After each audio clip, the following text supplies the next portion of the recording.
Assalamualaikum warahmatullahi wabarakatuh. Salam, Om Swastiastu, Namo Buddhaya, Salam Kebajikan. Kenalkan, nama saya Muslimin. Saya dari Instansi Basarnas, Unit Penempatan Kantor Pencarian dan Pertolongan, Kelas A Pontianak. Saya merupakan peserta Latsar CPNS Angkatan 15 Kelompok 2.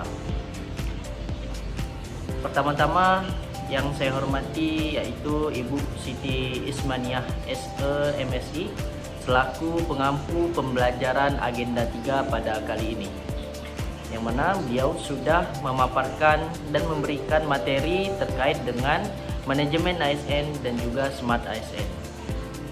Pada hari ini saya mempelajari terkait dengan pembahasan analisis isu dengan menggunakan pendekatan 5W1H, strategi serta rencana aksi pencegahannya. Dengan adanya metode 5W1H ini, saya dapat menganalisis, mempelajari, dan membahas berbagai isu secara lebih teliti dan mendalam. Melalui pendekatan ini juga saya dapat memahami siapa yang terlibat, apa masalah yang terjadi, kapan, dan di mana isu tersebut muncul, mengapa hal itu bisa terjadi, serta bagaimana langkah yang dapat dilakukan untuk mencegah maupun menanggulanginya. Pendekatan ini membantu saya tidak hanya memahami inti permasalahan, tetapi juga menemukan solusi yang tepat serta relevan untuk diterapkan dalam konteks manajemen ASN maupun dalam isu-isu lainnya, yaitu pentingnya menjaga keamanan data kita sebagai ASN di era digitalisasi ini. Di kehidupan yang serba digital ini, kita sebagai ASN dituntut untuk melek dan mengikuti perkembangan zaman, khususnya dalam era globalisasi yang terus berkembang secara cepat. Perubahan teknologi membawa banyak manfaat dalam mendukung pelayanan publik, namun di sisi lain juga menimbulkan tantangan berupa ancaman kejahatan digital. Oleh karena itu, kita sebagai ASN tidak hanya dituntut untuk mahir dalam memanfaatkan teknologi, tetapi juga mampu mengantisipasi potensi resiko yang dapat mengancam keamanan data pribadi kita.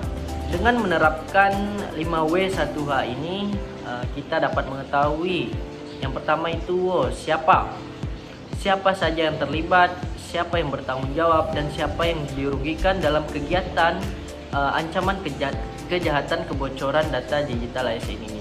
Misalnya dampak bagi individu itu sendiri, instansi, maupun masyarakat, yang dimana masyarakat itu kurang percaya kepada instansi yang berdampak. Kemudian yang kedua yaitu apa yang terjadi. Dalam hal ini terkait dengan tindak kejahatan ancaman kebocoran data ASN tersebut, yang terjadi adalah terbukanya akses terhadap data pribadi maupun data kepegawaian. Informasi penting seperti identitas, riwayat pekerjaan, data keluarga, hingga dokumen rahasia instansi yang dapat dicuri, disalahgunakan, bahkan diperjualbelikan di dark web. Kondisi ini berpotensi menimbulkan kerugian bagi ASN secara individu, mengganggu kinerja organisasi, serta menurunkan kepercayaan masyarakat terhadap kemampuan pemerintah dalam menjaga keamanan data digitalnya. Selanjutnya yaitu yang ketiga, why. Mengapa data ASN ini bisa bocor? Mengapa sistem keamanan data ASN ini menjadi lemah? Kemudian mengapa data ASN ini bisa diretas, dan mengapa data ASN ini disalahgunakan oleh pihak yang tidak bertanggung jawab. Kemudian yang keempat yaitu when, kapan. Kapan ancaman kebocoran data ASN ini bisa terjadi? Apakah hanya saat sistem pemerintah sedang diserang hacker, atau bahkan bisa terjadi kapan saja ketika ASN tersebut lengah dalam menjaga kerahasiaan data digitalnya. Kemudian yang kelima yaitu where, di mana ancaman kebocoran data ASN ini bisa terjadi. Apakah hanya di dalam sistem aplikasi kepegawaian pemerintah saja, atau berdampak bagi pribadi maupun instansi tersebut, serta jaringan internal instansi-instansi yang lainnya, atau bahkan bisa juga terjadi melalui perangkat pribadi ASN yang terhubung secara langsung dengan jaringan internet. Kemudian yang terakhir yaitu how. Bagaimana ancaman kebocoran data ASN ini bisa terjadi, terus bagaimana pula cara ASN tersebut mencegah terjadinya kebocoran data yang berada di instansinya. Dan pada hari ini kami membahas dan mempresentasikan terkait isu-isu ancaman kebocoran data ASN yang dimana terdapat 4 kelompok yang setiap kelompok membahas setiap isu yang berkaitan.